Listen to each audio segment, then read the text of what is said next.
दोस्तों, कृपया कमर की पेटी बांधें क्योंकि भारत इतिहास का सबसे ऊंचा रिकॉर्ड स्थापित करने की कड़ी मेहनत में लगा है। ये एक ऐसा मोमेंट है जिसे भारत ने अपने अतीत में कभी नहीं देखा है।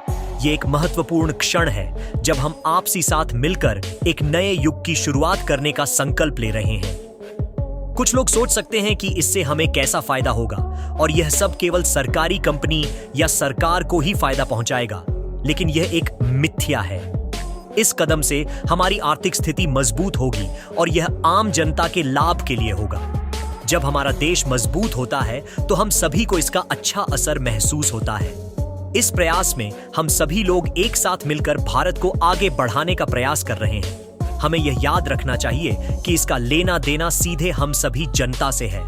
अमेरिका जैसा होना आसान नहीं है, लेकिन इसके लिए हमें मिलकर काम करना होगा। अमेरिका ने अपनी शक्ति को कैसे बनाया, इसका एक महत्वपूर्ण हिस्सा था उनका अर्थव्यवस्था मॉडल और लोगों के जीवन को सुधारने का संकल्प। हमें भी अपनी शक्ति को सार्थक बनाने के लिए इसी दिशा में कदम बढ़ाना होगा।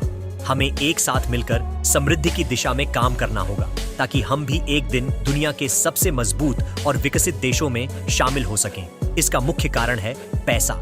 वास्तव में अगर हम अमेरिका के 1950 से पहले के इतिहास की ओर देखें तो हमें यह पता चलेगा कि उस समय हर 10 से 15 साल में अमेरिका में डीप रिसेशन होता था, जिससे जनता भूखमरी और कठिनाइयों का सामना कर रही थी। हालांकि 1950 के बाद कुछ चमत्कारिक बदलाव हुए। अमेरिका ने अपनी अर्थव्यवस्था को अदृश्य बनाने पर ध्यान केंद्रित किया। इसका मतलब था कि वह एक ऐसी अर्थव्यवस्था बनाना चाहता था जिसे कोई आसानी से हिला नहीं सकता था, जिसे कोई गिरा नहीं सकता था। अमेरिका ने अपनी सारी शक्ति को इस काम में लगा दी, डॉलर को मजबूत बनाने के लिए। जैसे जैसे अमेरिकी डॉलर मजबूत होता गया, वैसे ही अमेरिका की शक्ति में भी वृद्धि हुई, जिससे उसने सोवियत यूनियन को टक्कर देने में सफलता प्राप्त की। इसलिए अमेरिकी डॉलर को अमेरिकी शक्ति की जड़ कहा जाता है। इसलिए जब कोई कहता है कि अमेरिकी डॉलर केवल कागज का टुकड़ा है और इसकी कोई बैकिंग नहीं है, तो मैं उन लोगों से कहना चाहूंगा कि यह बात अमेरिका स्वयं कहता है कि हमारा डॉलर केवल कागज का टुकड़ा है, लेकिन इसकी बैकिंग में सोना और चांदी नहीं है। जब भी वह चाहे वह इसे छाप कर बना लेता है। इसमें कोई सोना चांदी नहीं है। अमेरिका की सेना इसकी बैकिंग करती है क्योंकि इसका मुख्य उद्देश्य है अपनी रक्षा करना और डॉलर को सुरक्षित रखना। कुछ लोग यह सोच सकते हैं कि अमेरिका ने कई देशों के साथ युद्ध किए हैं, जैसे वियतनाम, इराक और अफगानिस्तान। तो क्या इसका मतलब है कि ये सब सिर्फ फ्रीडम और डेमोक्रेसी के लिए है? नहीं, इसकी वजह है डॉलर की सुरक्षा और अपनी डिफेंस इंडस्ट्री को बढ़ावा देना। अमेरिका इस तरह के युद्धों को शुरू करता है ताकि उसकी सेना में तकनीकी विकास हो, जिससे उसकी डिफेंस इंडस्ट्री में बूस्ट हो और यह उसे अपने हाथ में रखने में मदद करता है। लोग जो कहते हैं कि अमेरिका ने कई युद्धों में हार गया है, उन्हें यह ध्यान में रखना चाहिए कि अमेरिका का मुख्य लक्ष्य है उन देशों को कमजोर करना जो उसके डॉलर के लिए खतरा हैं। जब भी अमेरिका किसी देश के साथ युद्ध की घोषणा करता है तो इसके पीछे दो प्रमुख कारण होते हैं।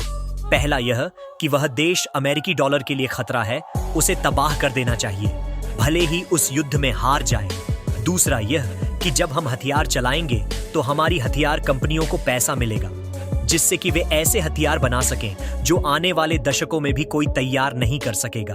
फिर इन हथियारों के दम पर ही अमेरिकी सेना के दम पर डॉलर को पावर मिलता है और डॉलर अमेरिकी लोगों के हितों की रक्षा करता है, अमेरिकी लोगों को सम्मान दिलाता है और उनके जीवन में सुधार लाता है। भारत भी इसी दिशा में काम कर रहा है क्योंकि वह न रूस बनना चाहता है, न ही चीन बनना चाहता है। भारत का लक्ष्य है अमेरिका बनना और इसलिए पिछले कई सालों से भारत ने डिफेंस एक्सपोर्ट पर ध्यान देना शुरू कर दिया है। इसका मुख्य कारण है नए व्यापन बनाने की आवश्यकता। भारत को पता है कि आगे बढ़ने के लिए उसे नए और विकसित हथियारों की आवश्यकता है और इसके लिए डिफेंस एक्सपोर्ट की दिशा में कदम बढ़ाना आवश्यक है। अगर भारत चाहता है कि उसकी सेना भी विश्वस्त हो और विश्व में उसकी छाप बनी रहे, तो इसके पास उच्च गुणवत्ता वाले हथियार होना आवश्यक है। भारत का लक्ष्य है न केवल अपनी सेना को मजबूत बनाना, बल्कि यह भी एक विश्व गुण स्तरीय डिफेंस इंडस्ट्री बनाना चाहता है।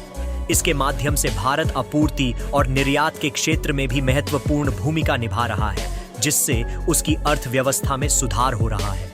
भारत ने हाल ही में डिफेंस एक्सपोर्ट की वृद्धि का दृष्टिकोण दिखाया है और यह 2022-23 वित्त वर्ष में तो 200% तक बढ़ गया है। जो भारतीय इतिहास में सर्वोच्च रिकॉर्ड है। यह एक सकारात्मक संकेत है कि भारत ने इस क्षेत्र में तेजी से प्रगति कर रहा है और अपने डिफेंस क्षमताओं को बढ़ा रहा है।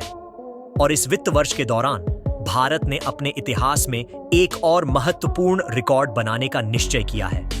ऑलरेडी के साथ भारत ने एक 6,000 करोड़ के मूल्य के आकाश मिसाइल डिफेंस सिस्टम के आदेश को पूरा किया है, जबकि ओमान से भी एक और आकाश सिस्टम के आदेश की प्रतीक्षा है। इसके अलावा भारत की दुनिया भर में बढ़ती उपस्थिति का संकेत है, क्योंकि ब्राजील, अर्जेंटीना और बोलीविया जैसे देशों से भी आवाज प्राप्त हुआ है। इससे साफ है कि भारत ने इस वर्ष अपने डिफेंस एक्सपोर्ट में वृद्धि करने का निर्णय लिया है और इसमें विश्वस्तता का पूरा हस्तक्षेप किया गया है। इस विकसित क्षेत्र में भारत की अग्रणी भूमिका ने न केवल उसकी रक्षा क्षमताओं को मजबूत बनाया है, बल्कि यह भी विभिन्न देशों के साथ आपसी साक्षरता को बढ़ावा देने में योगदान किया है। भारतीय इतिहास में एक नया मील का पत्थर रखते हुए यह रिकॉर्ड भारत के लिए गर्व का कारण बना है और उसे आगे बढ़ने के लिए और भी प्रेरित करेगा। इस सफलता के पीछे भारत की अर्थव्यवस्था की मजबूती और स्वावलंबन की भावना का भी एक अहम योगदान है। इसके साथ ही देश के उत्कृष्ट न्यूज़पेपरों की रिपोर्टों से पता चलता है कि भारत ने अपने डिफेंस एक्सपोर्ट को और बढ़ावा देने का दृष्टिकोण बनाए रखा है। इसका सीधा परिणाम है कि भारतीय सेना और डिफेंस इंडस्ट्री को नए और उन्नत हथियारों की आपूर्ति के लिए और भी अधिक संभावनाएं मिलेंगी, जो उन्हें आत्मनिर्भर और विश्वस्त बनाए रखेंगी।